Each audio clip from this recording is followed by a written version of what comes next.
Allahumma ya Allah, la aisa ora ana urip kang sempurna illa aisul akhirati kejaba urip ing dalam akhirat. Rawahu ngrawatake hadis sapa Al-Bukhari sapa Imam Bukhari. Jadi ini hadis ini ada asbabul wurudnya, ada sebab-sebabnya. Nah, jadi pada tahun kelima Hijriah terjadi namanya perang Khandaq, perang Parit. Kan ada perang Badar, kemudian kalau tidak salah perang Uhud. Nah, maka apa namanya orang-orang Quraisy tidak terima ketika mengalami kekalahan ketika terjadi perang Badar tadi. Akhirnya kemudian mereka gembos menggalang bantuan, minta bantuan dari orang-orang selain Quraisy, sekutu-sekutu mereka untuk mengepung Kanjeng Nabi yang berada di kota Madinah. Nah, yang menurun di kota Madinah kan. Maka para sahabat tuh banyak yang gampangannya namanya manusia kan wajar, banyak yang takut. Oh, kok bisa? Nah, saat itu Madinah itu cuma satu kota. Satu di kota dikepung oleh orang-orang Quraisy beserta sekutu-sekutu mereka yang ada di apa namanya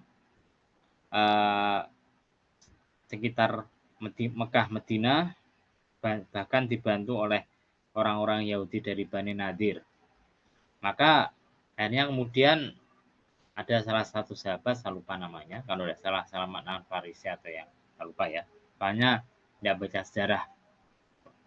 Nah, itu yang kemudian mengusulkan Kanjeng Nabi untuk menggali parit. Nah, zaman dulu itu belum dikenal. Maka kemudian mereka para sahabat menggali parit di sekeliling kota Madinah dengan tujuan untuk menghalangi orang Quraisy dan para sekutunya untuk datang ke kota Madinah. Nah, ketika Kanjeng Nabi inspeksi itu ya mengawasi, mendatangi tempat-tempat penggalian, beliau melihat wajah-wajah yang kelihatannya khawatir atau gimana untuk menghadapi perang Khandaq tadi. Akhirnya kemudian Kanjeng Nabi mengatakan, la aisa illa aisul akhirah. Tidak ada namanya kehidupan kecuali kehidupan akhirat. Tidak ada kehidupan yang sempurna kecuali kehidupan akhirat. Artinya apa? Artinya kita itu hidup di dunia itu hanya sementara.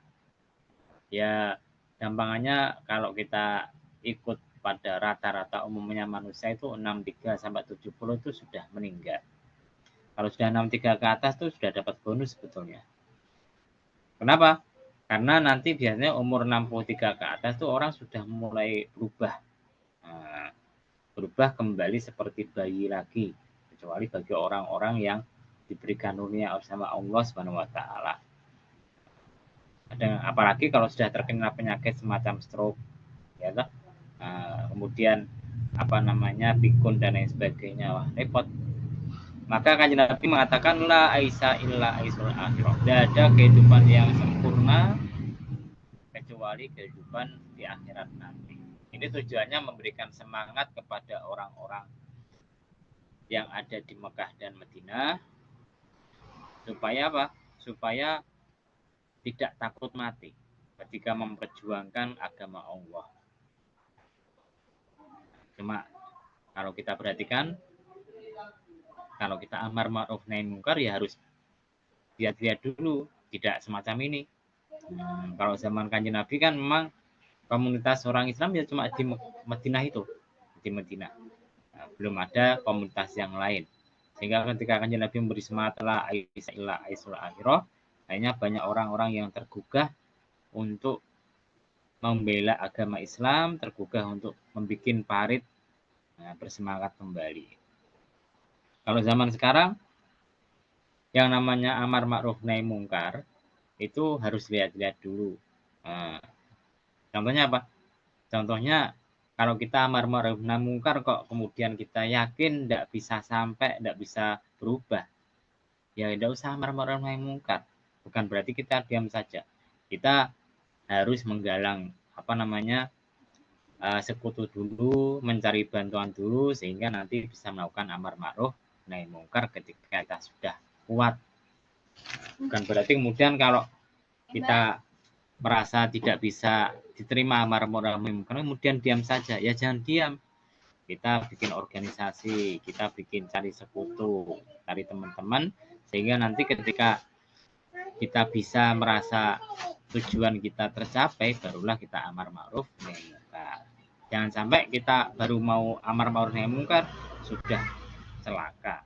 Karena itu ada triknya. Yang lebih pas kalau ingin tahu amar ma'ruf nahi munkar bagaimana caranya, yaitu di kitab Adabuddinnya buat dinnya Imam Mawardi. Di sana diterangkan secara jelas bagaimana sih cara amar ma'ruf nahi munkar yang pas menurut beliau.